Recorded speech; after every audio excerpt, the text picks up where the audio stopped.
0, 1. Let's get started.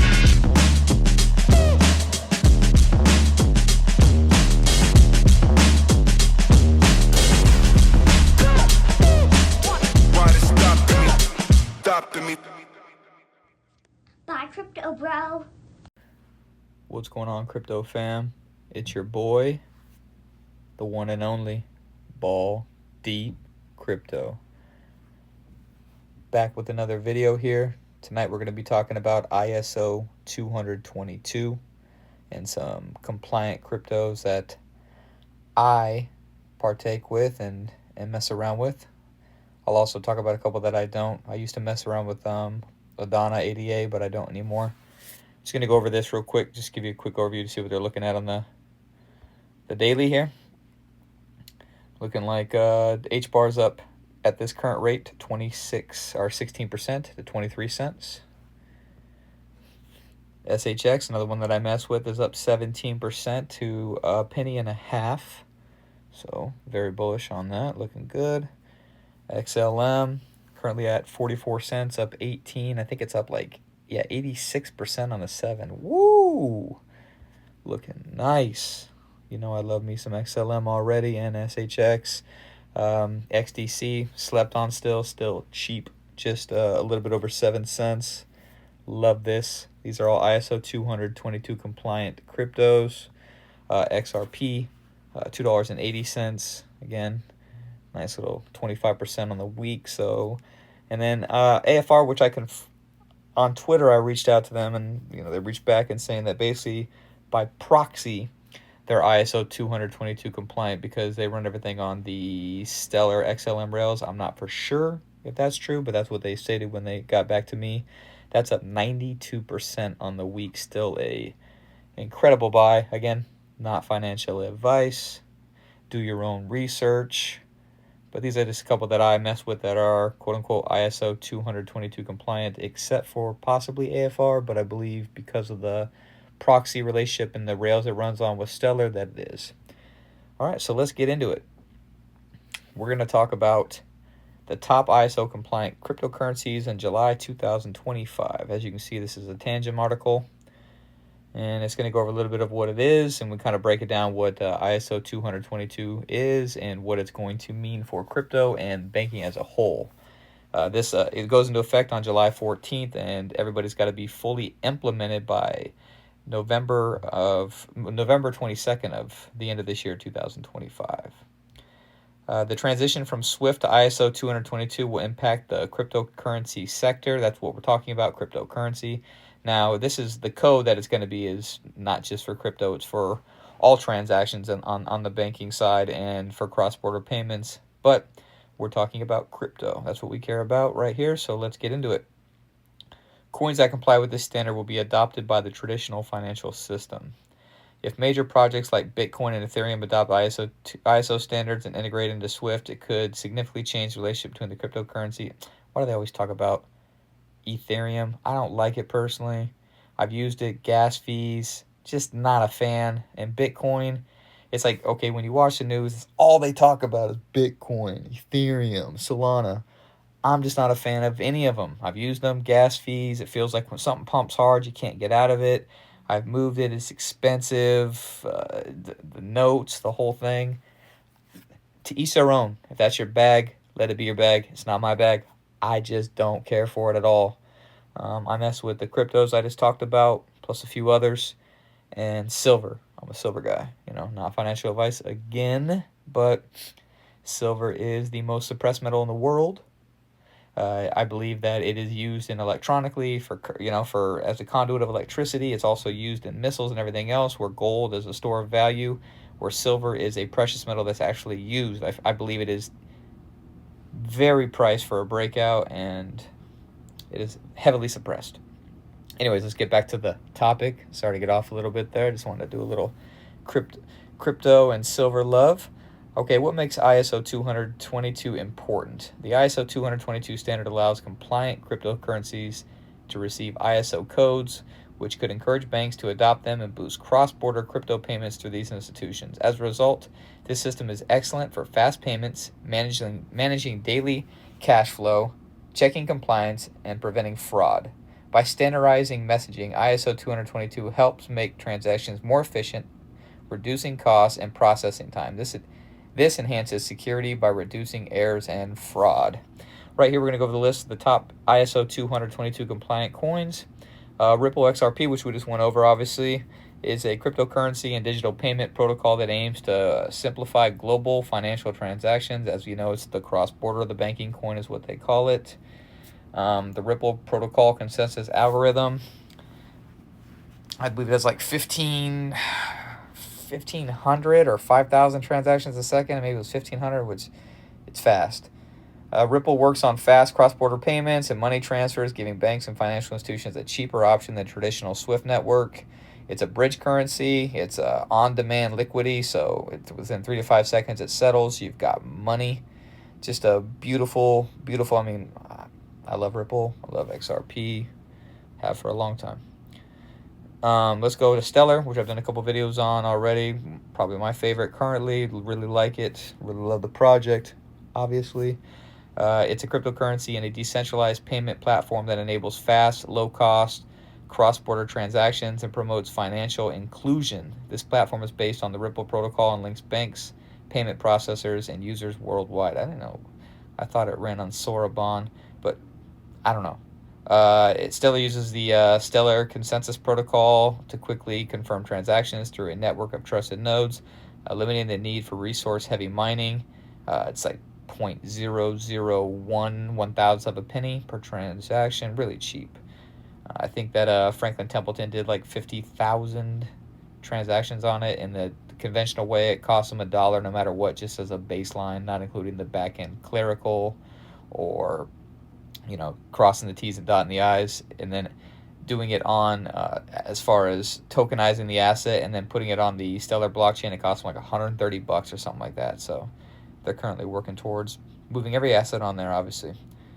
The Stellar network uses Luma as the XLM as a bridge. Also, every time it's XRP and XLM are used, it charges the native fee. Beautiful. Plus XRP is deflationary, which means a little bit burns every time. There's only 50 billion XLM as well. Anyways, I've talked about them. HBAR, I've gone ahead a video about. It uses the hash graph consensus method to provide high-speed security and fairness. It supports building and running decentralized apps, DApps in finance, supply chain, gaming, and social networking. Instead of a traditional blockchain, Hedera uses a directed acrylic graph, a DAG, to reach consensus quickly, allowing fast transactions with low energy use. Beautiful. HBAR is the network's coin, used to pay transaction fees, secure the network through staking, and participate in decision-making. Its fixed supply, a deflationary system, help maintain its value. Oh, it's deflationary as well. I didn't know that. Okay, well, boom. Just learned that. Obviously, Cardano, like I said, I've been in them before. I got out of it. I really like Charles Hawkinson. Sometimes, and sometimes I don't. Not against it, I mean, you choose and do your own thing. You know, I still believe in Cardano just for the price and for everything else that I can get. As opposed to that, I'm a volume person. I'm not a rich person, as I've gone over multiple times. But anyways, Cardano creates a safe, efficient environment for building DApps and smart contracts. It improves on older blockchains and focuses on scalability. I believe they focus, like, they're doing something with Bitcoin and making it more fluid and bringing it on to its DApps, I think. But I haven't looked into Cardano in a minute. So anyways, the network has two main parts: the Cardano settlement layer for crypto transactions and the Cardano computation layer for running smart contracts. The network is kept safe through a proof-of-stake method called Ouroboros. I think I said that right, which allows users to earn rewards through staked ADA coins. IATA, can honestly say I've never used it. Don't know really anything about it. So I guess it's a cryptocurrency ledger system. You can read it. I'm not going to go through it as far as that goes. It's not something I'm interested in. I'm just going to talk about what I'm interested in. The XDC network I am interested in is a blockchain platform for secure and cross-border transactions, trade finance, and supply chain management. XDC is built on the XFin hybrid blockchain, which combines features of public and private blockchains to create a flexible and connected system. XDC network uses XDPOS. It's delegated proof of stake to ensure quick transaction confirmations while keeping the network secure and decentralized. The XDC token is used to pay for transactions, access services on the platform, and participate in the network decision-making. XDC focuses on practical uses, especially in trade finance and supply chain management. Now, I have been in Algorand before. Again, it was right around the price that XLM was when I was looking at it, and I believe it's Switzerland or another country, and I'm U.S. based, so I went with the U.S. based company, San Francisco based Stellar. It's just for me, and for the price, it was roughly the same when I was looking at it. Obviously, I was in Stellar a little bit earlier than that, but when I found out about Algorand and started, because it was basically just Stellar and XRP for a minute there, and then I kind of branched out. But Algorand, you can read it right there. It's been on the screen long enough. Quant, I mean, come on, it's like $100 a coin right now. That's not in my ballpark, but Quant, as they say, is basically the network that it all runs on. I'm not for sure about that, but a lot of people seem to love Quant. I'm sure it'll be big and good, but like I said, I'm Ripple, XRP, I'm Stellar, XLM, I'm Hedera HBAR, I'm XDC. That's just who I am. So there's a little bit about the ISO2022 compliance. Now, what I also did, I came here, how much money would be moved daily on ISO2022 globally when it's fully implemented? Based on available information, here's an analysis of the total money moved daily on ISO2022 globally when fully implemented. It's a global standard for financial institutions. That's basically what it is a global standard for financial institutions designed to streamline financial communication and transactions. It's an upgraded, communication model. When fully adopted, it's estimated that approximately 80% of the global high-value payment volumes will be processed through ISO 222 by November of 2025, which I discussed earlier. Some sources also indicate that the standard is projected to handle 87% of the total value of global transactions worldwide. So we're talking about almost all the money in the world. It's important to note that estimating the precise dollar amount transferred daily is difficult. But it says here, however, the figure is likely to be in the trillions of dollars with a T, considering the volume of global high-value payments. Now it says here, crypto transaction volume trends. So basically, I'm interested in crypto. Okay, so ISO 222 is not just about crypto. It's for every bank transaction, but crypto is what we're talking about. Again, so it says the crypto market, including altcoins and stablecoins, is experiencing a surge driven by institutional adoption and stablecoin growth.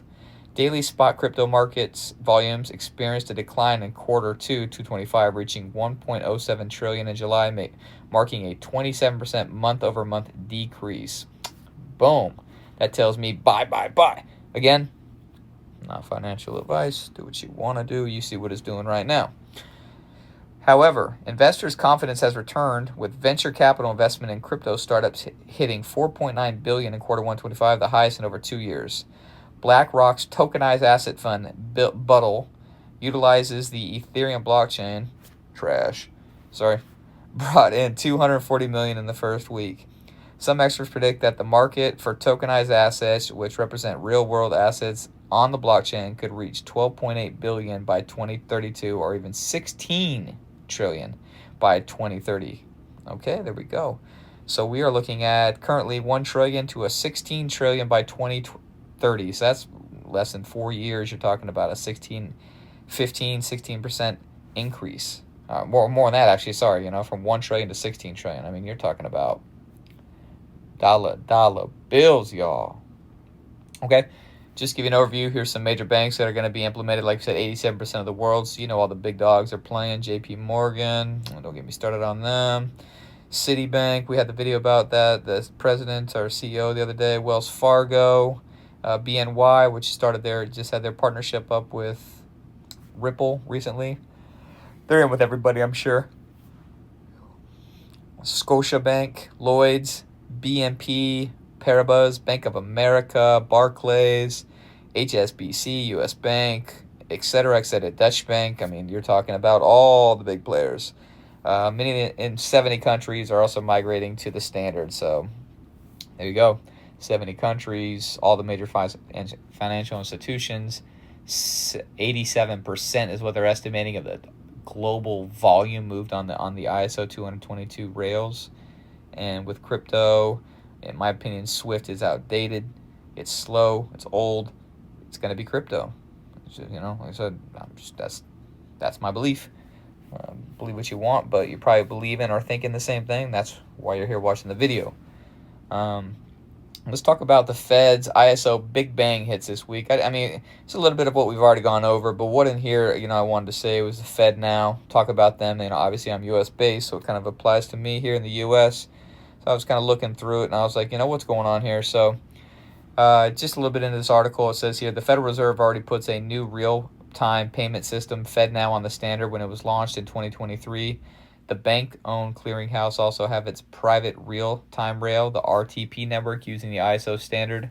The new standard will be particularly important for banks and credit unions seeking to send cross-border payments because many foreign financial counterparts already use the standard. So looks like the U.S. is a little bit maybe behind, but everybody should be up to date by the end of this year, of course. The FedWire channel handles some $4.7 trillion in worldwide commerce every single day, with international commerce mainly conducted in U.S. dollars. Wow. This is a massive upgrade for the entire payment system, says Finsley CEO Bhushan. My man Bhushan. All right. It's an upgrade for the entire world, mainly because the dollar is the global currency. There we go. So looking at it like that, I mean, you'd sort of said, right? 4.7 trillion daily moving across these rails. Plenty of money to go around for everybody to move money. This is going to be, and like I said, 0.001. I think XLM and XRP are roughly the same price. I mean, you're talking about moving volumes of money like that. It's a slow filling bathtub. I think somebody moved like $30 million of XRP, cost them like 30 cents or something like that. I mean, so all it is just as soon as they flip that switch, dollar bills, y'all. All right, now we're going to talk about FedNow using ISO. Of course, I just talked about that. Let's see here. Now, this is really what we've gone over here. FedNow itself does not prefer specific cryptocurrencies or blockchain technology. It operates as an instant payment rail for traditional financial systems. But what they did in their one, like it says down here, I know in their paper they released, I'd seen it, I don't have it in front of me, but they were saying two that were definitely identified in it were Ripple and Stellar Lumens XLM. That's for sure. In the first quarter, let's just talk about money, because we already talked about most of it, and also this Metallicus. I'm going to go into that next, but they are everywhere. They kind of pop up. I don't know. They're interesting. I believe they moved the XPR coin is their coin. Okay, in the first quarter of 2025, FedNow settled an average of approximately $540 million in daily payments. This represents a significant increase from the average daily value of around $190 million reported in quarter 3 of 2024. So you're talking about quarter 3 of 2024 to quarter 1 of 2025. It went from $190 million to $540 million in what, a quarter and a half? Wow. That is a substantial increase. And in my opinion, it's going to be more and more and more till we're in that trillions and trillions of dollars per day. Again, not financial advice. Now, what I was just talking about, Metallicus, who they are. I want to know about their connections because as lo and behold as we have it, they're in San Francisco. Right? Check this out. So you've got Ripple, you've got Metal Payments is what they're called. You've got the Stellar organization, and then you've got Stronghold also. I mean, they're all right there. And the thing about that is when you look at it, right? I mean, you've got Sean Bennett. He helped create the first stable coin at Ripple and at XLM. Tammy Camp was tabbed to be the head of development by Jed McCaleb and onboarded 4 million people at XLM. And this gentleman right here, oops, got his address. I don't know why I have his address there. The gentleman, Marshall Hayner, was at Stellar around the same time that Tammy Camp was. So we've got a lot. I mean, they're really close. I'd be hard pressed and not see that they've crossed paths or know about each other. Marshall Hayner, co-founder of Metalligus, a blockchain infrastructure company, has a history of involvement in the cryptocurrency space, involving playing a role in Stellar's development. Hayner is also a board member of the Dogecoin Foundation. Now, I remember Tammy Camp, I think, what put her on to Jeb McCaleb or a few other people. I mean, obviously, she went to Singularity. She's a prodigy. She's been coding since she was a youth. So it's not like she wasn't known about. But I think she was one of the largest, like, people who gave away, like, the most Dogecoin. She would just, like, get on, like, games or online and just gift a bunch of Dogecoin to people back in the day. She was just giving it away with like candy. I think she was mining it or something like that. So kind of a weird connection with the Dogecoin Foundation and then her giving away all that Dogecoin. Could be nothing. Could be everything. Just a random thought in my head. Like I said, I'm a little autistic. My brain goes everywhere sometimes. I apologize if I'm off base here. Tammy Camp, CEO of Stronghold. It's a financial infrastructure company focused on virtual payment networks and instant settlements. She was the first head of growth at Stellar, of course, where she helped the network gain 4 million users in the initial 2 months. So I believe that was through Facebook too, which Ginger Baker is now the head of Meta Money, trying to create the stablecoin for Facebook, which ties back to potentially Stronghold or potentially Stellar or both. So you're talking about 3 billion people that's access to right there. Plus, the connections with Jeb McCaleb and Vast and SpaceX and Twitter, X trying to come up with its own stablecoin as well. You have that connection there as well with potentially Stronghold and or Stellar or both. So many opportunities on the board here in this little pocket, this little community. A lot of good things. That's why I love it. All of it. It's things that I'm interested in. And also, Stellar and Stronghold own ISO2022 Labs, and it's a company that basically helps other companies become compliant and gives them the knowledge that they need to be ISO2022 compliant. They bought that about a year and a half ago, I believe, so that's also another tie-in with the ISO2022 connection. Obviously here, Stronghold launched its own digital currency, SHX, which is built on the Stellar network. Marshall Hayner was involved in the early development of Stellar, and Tammy Camp was the first head of growth, significantly contributing to this early adoption. SHX, Stronghold's digital currency, is built on the Stellar network, indicating a close relationship between Stronghold and Stellar's underlying technology. Tammy Camp has mentioned the use of Ripple along with other blockchains like Stellar, Solana, Ethereum, and Stronghold's virtual payments network technology. However, it's worth noting that Jeb McCaleb, who co-founded Stellar, also co-founded Ripple. We knew that. Or if you didn't know that, now you know.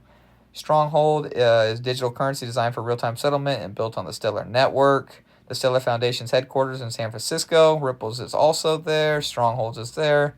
There we go. These entities, while distinct, operate within the broader cryptocurrency and blockchain ecosystem, particularly in the San Francisco area. And there's Tammy Camp. Love you, Camp. You're doing good things. Trust in that. So I'm sorry if it was a lot of fast talk, a lot of gibberish, a lot of information. I wanted to get it as much as I could in as quick as I could. But just to give you an overview and kind of see what we're looking at here, a lot of things tie in. A lot of things are connected in my way. If they're not connected, there's lines that are crossed and intersections that are hard to ignore. So just want to give you an idea about ISO 222, even though it's not strictly crypto-based.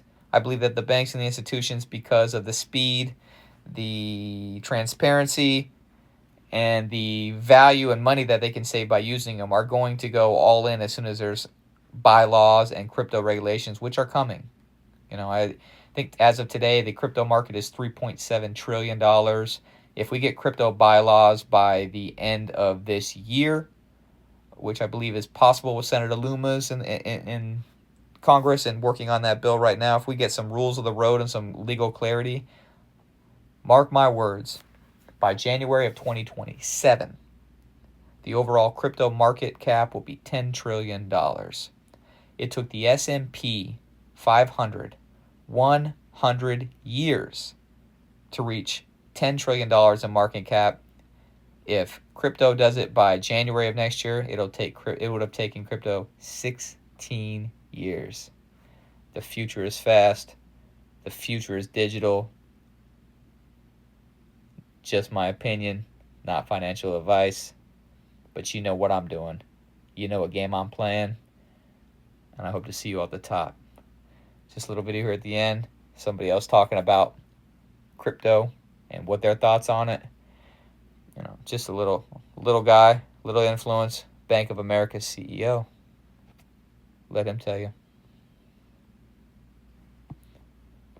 There's still 4,000 banks, so it's not like there's considering the disaggregation in this industry. Let me ask you a separate question, and Becky's got one back in Washington, but on crypto. We just had Brian Armstrong sitting in the seat that you were in, and obviously there's a lot of excitement about crypto.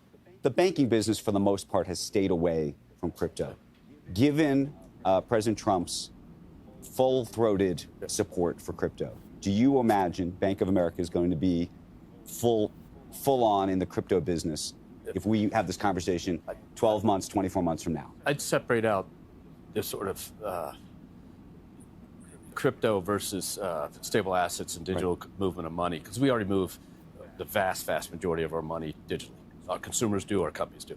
And so the question is, what's the business practice that you have to move another type of currency? So if the rules come in and make it a real thing that you can actually do business with, you will find that the banking system will come in hard on the transactional side of it, non-anonymous, transactional, verified, et cetera, because we have to, because it's just another way our customers are going to. The other thing we were talking about was the possibility that Bitcoin and some of these cryptocurrencies actually are a threat to the U.S. dollar. Scott Bessent's talked about needing the U.S. dollar to be super powerful. Yeah.